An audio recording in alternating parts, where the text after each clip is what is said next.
আমি অনেকগুলো হাদিসও দেখতেছিলাম। তো আপনি বলেন তো একটা হাদিস, দুই একটা হাদিস বলবো, একটা বলেন।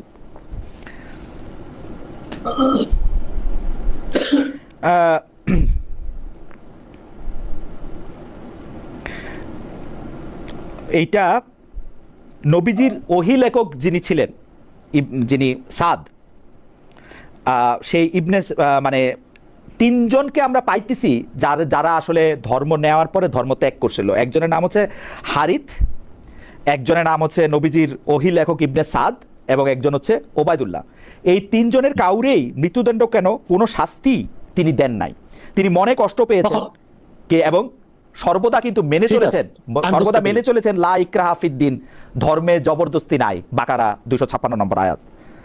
সব ঠিক আছে। সহিহ বুখারীর নবম খণ্ড হাদিস 318 আছে। আমি জাবির বিন আব্দুল্লাহ, আমি হাদিসটা পড়ি, আপনি পড়তে বলছেন। সেই আমি তো বললাম, এবার আপনার মনে পড়ে গেল, আপনি বলেন। জি, বুখারী শরীফের শেষ খণ্ডে স্পষ্ট হাদিস, রাসূলুল্লাহ সাল্লাল্লাহু আলাইহি ওয়াসাল্লামের নির্দেশ, মান বাদদালা দীনাহু ফাকতুলু, যে ব্যক্তি মুরতাদ হয়, ইসলাম গ্রহণের পর ইসলাম ছেড়ে দেয়, তার মৃত্যুদণ্ড কার্যকর করে। সহিহ বুখারীতে হাদিস একেবারে শেষ খণ্ডে শেষ দিকে স্পষ্ট উল্লেখ আছে।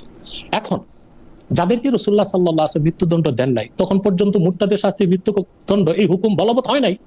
এই হুকুম বলবতের আগে যেমন শরীয়তের মধ্যে তো অনেকে ইসলামের প্রাথমিক অবস্থায় নেশা করতেন, মদ পান করতেন, কিন্তু আল্লাহর পক্ষ থেকে নির্দেশ ছিল লা তাকরাবুস সালাত ওয়া আনতুম সুকারা, তোমরা মদ্যপ অবস্থায় নামাজের কাছে যেও না। কিন্তু যখন আল্লাহ তাআলা মদকে হারাম করে দিলেন, তখন তো আর নামাজের বাইরেও মদ ধরার সুযোগ নাই, পরও মদ ধরার সুযোগ নাই। আপনি যে হাদিসের রেফারেন্স দিয়েছেন, তখন পর্যন্ত মুরতাদের শাস্তি মৃত্যুদণ্ড এটা বলবৎ হয় নাই। কিন্তু মুরতাদের শাস্তি যখন মৃত্যুদণ্ড এটাকে যখন বলবৎ করা হলো, কিন্তু হাদিস তো পরে, হাদিস তো পরে, এই হাদিস তো সংকলন হচ্ছে পরে। শোনেন না আগে, বুখারীর আরে এই শোনেন না। জি, বুখারীর আমি তো বলতেছি, আমি একেবারে বুখারীর শেষ দিকের হাদিস বললাম, মান বাদদালা দীনাহু ফাকতুলু, যে ব্যক্তি দ্বীনকে পরিবর্তন করে মুরতাদ হয়, তাকে মৃত্যুদণ্ড দাও। এটা বুখারী শরীফের হাদিস। এখন কোন হাদিস নাসে, কোনটা মানসুখ, কোনটায় মাসালা হবে, কোনটায় রায় হবে, এটা তো আপনাকে বুঝতে হবে। আপনি হাদিস শরীফ থেকে একটা হাদিস বের করে দিলেই তো আর হবে না, সেটার ব্যাখ্যাও তো আপনাকে দেখতে হবে। কি করলে হবে? এখন কি করলে হবে? মাদ্রাসায় ভর্তি হতে হবে, নাহও সরফ পড়তে হবে, 12-14 বছর ফিকহ, তাফসীর, উসুল পড়ার পর যখন বুখারী শরীফ ধরবেন তখন বুঝবেন। আর এমনি বাংলা তরজমা পড়ে কিছুই বুঝবেন না। ওকে, এটার জন্য একটা উদাহরণ মতো করে তরজমা করা যায়, বোঝার মতো করে তরজমা করা যায়। যদি আপনি রাগ না করেন, আমি একটা উদাহরণ দিই। আমাদের দেশে যারা এমবিবিএস ডাক্তার হয়, এইচএসসির পর তারা 6 বছর পড়াশোনা করে, এটা তো নিশ্চয়ই আপনি জানেন। এখন এমবিবিএস এর বইগুলো সবই বাংলাতে আছে।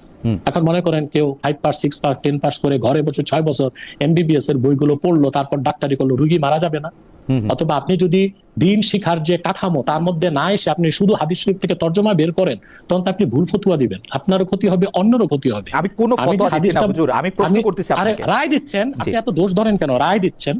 দেখুন বুখারী শরীফের মধ্যে সহিহ বুখারী হাদিস নাম্বার 3017 সুস্পষ্ট ভাবে এখানে আছে, হাদাসানা আলী ইবনে আব্দুল্লাহ হাদাসানা সুফিয়ান আন আইয়ুব আন ইকরামাহ আন আলিয়ান হাররাকা কওমান ফাবালাগা ইবনে আব্বাস ফাকাল লাউ কুনতু আনা লাম উহাররিকহুম লিআন্না আন-নবী সাল্লাল্লাহু আলাইহি ওয়াসাল্লাম ক্বালা লা তুআযযিবু বিআদাবিল্লাহ ওয়া লাকাতালতুহুম কামা ক্বালা আন-নবী সাল্লাল্লাহু আলাইহি ওয়াসাল্লাম মান বাদদালা দীনাহু ফাকতুলু। সহিহ বুখারী দ্বিতীয় খণ্ড হাদিস নাম্বার 3017। আমি আপনাকে মূল আরবিটা শোনালাম, এবার আপনি তর্জমাটা করে দিচ্ছি। হযরত আলী রাদিয়াল্লাহু তাআলার যুগে কিছু লোক ধর্ম ত্যাগ করলো, মুরতাদ হয়ে গেল। হযরত আলী তাদেরকে মৃত্যুদণ্ড দিলেন আগুন দিয়ে।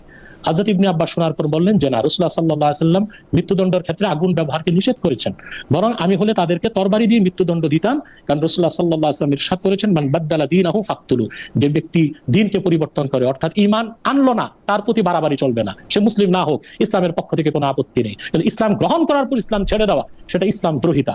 যেভাবে পৃথিবীর